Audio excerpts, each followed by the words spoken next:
Hashama harka fuunee kabajamtoota hordoftoota chaanaalii keenyaa odeeffannoolee guyyaa har'aa eegalee jirra. Warroonni chaanaalii keenyaaf haaraa taatan laayik, sheer, sabiskiraayib chaanaalii keenya godhuu hin dagatinaa jecha. Odeeffannoo guyyaa har'aa eegalee jirra. Odeeffannoon jalqabaa waraanni bilisummaa Oromoo guutuu Oromiyaa keessa socho'aa jiraachuun akkuma beekamee jirutti guyyaa har'aan tana waraanni bilisummaa Oromoo bifa hin eeggamneen iddoo silaa duraan ummanni Oromoo itti eegaa turetti iddoo duraan biltiqinaan inni hin jiru itti yaadaa turetti Arsii keessatti argamaa jira. Arsii keessatti bifuma suuraa irratti mul'atu kanaan sochii bareedaa akka inni godhaa jiru odeeffannooleen achirraan argamanii mirkaneessu. Waraanni bilisummaa Oromoo jabaatee guutuu Oromiyaa keessa socho'aa akka jiru odeeffannooleen duraanis gabaasaa turre amma odeeffannoon bifa addaatiin Arsii irraa nu dhaqqabe. Arsii keessatti waraanni bilisummaa Oromoo sochii bareedaa akka godhaa jiru odeeffannooleen achirraan nu dhaqqabanii mirkaneessu. Gara tarkaanfiittis akka deemuu fi tarkaanfiilee fudhachuuf akka qophii irra jiru waraanni bilisummaa Oromoo irraa odeeffannoon nu argamte ni mirkaneessiti. Boorana keessatti illee akkasumatti injifannoolee gurguddaa galmeessuudhaan tarkaanfii garaagaraa fudhachaa akka jiru. Wallaggaa keessatti illee, Shawaa keessatti illee, Gujii keessatti illee akkasumatti Jimma keessatti illee akkasumatti tarkaanfii bareedaa biltiqinnaa irratti tarkaanfii gurguddaa biltiqinnaa irra fudhachaa jira. Odeeffannoon itti aanu Phiiphiin jechuudha uummata halkan ifaatti dhaamsaa jirti.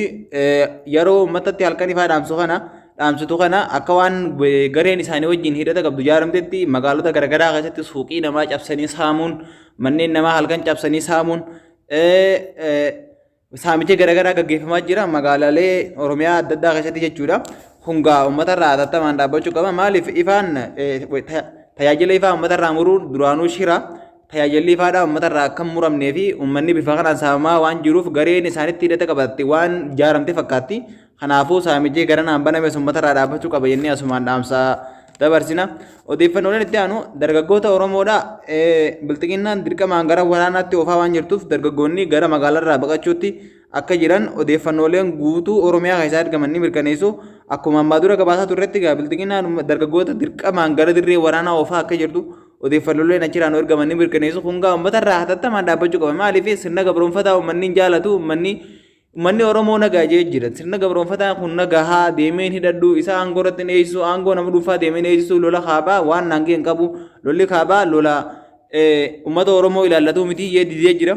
Kanaafuu dargaggoonni gijee didan dirqamaan gara waraanaa waan oofaniif Oromiyaa magaalota Oromiyaa gallakkisanii akka ba'aa jiran odeeffannooleen achirraan argaman ni mirkaneessu. Magaalaalee ollaatti baqachaa jiran jechuudha.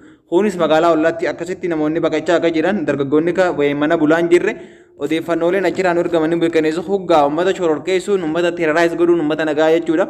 Hatattamaan dhaabbachuu qaba. Kun uummata keenyarraa hatattamaan saffisaan dhaabbachuu qaba. Asumaan dhaamsa dabarsina.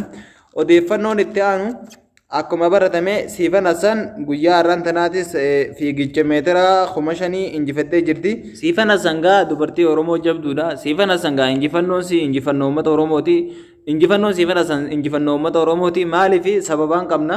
Sababaa kana jenneef qabna. Injifannoo yeroo fiigicha irratti injifatte hunda lammummaa sii jijjiirtu malee lammummaa sii Itoophiyaa irraa gara Neezerlaandii yookiin Hoolaandiitti jijjiirtu malee eenyummaa sii akka hin jijjiirin Oromummaa sii akka hin jijjiirin yeroo fiigicha injifatte hunda alaabaa uummata Oromoo mirmirsuudhaan beekamti. Alaabaa uummata Oromoo qabattee fiiguudhaan alaabaan tun akka alaabaa uummata Oromoo taate guutuu addunyaatti argisiisuudhaan beekamti. Kanaafuu Siifan Hassan jabduu intala Oromooti. Siifan Hassan uummata Oromootiif qaaliidha. Siifan Hassan uummata Oromootiif warqeedha. Siifan Hassan guyyaa har'aan tanaa akkasitti injifachuun diinaas yeroo alaabaa uummata Oromoo qabattee akkasitti addunyaa irratti argisiiftu bakka miidiyaan addunyaa jiran hundatti akkasitti argisiiftu sanitti uummanni Oromoo baay'ee irraa gammadee gara sooshaal miidiyaatiin namoonni hedduun gammachuu isaanii ibsachaa jiranii odeeffannooleen guyyaa har'aan tanaa qindeeffannee kanuma fakkaata. Odeeffannoo biraatiin hanga walitti deebinutti nagayaan nuuf tura.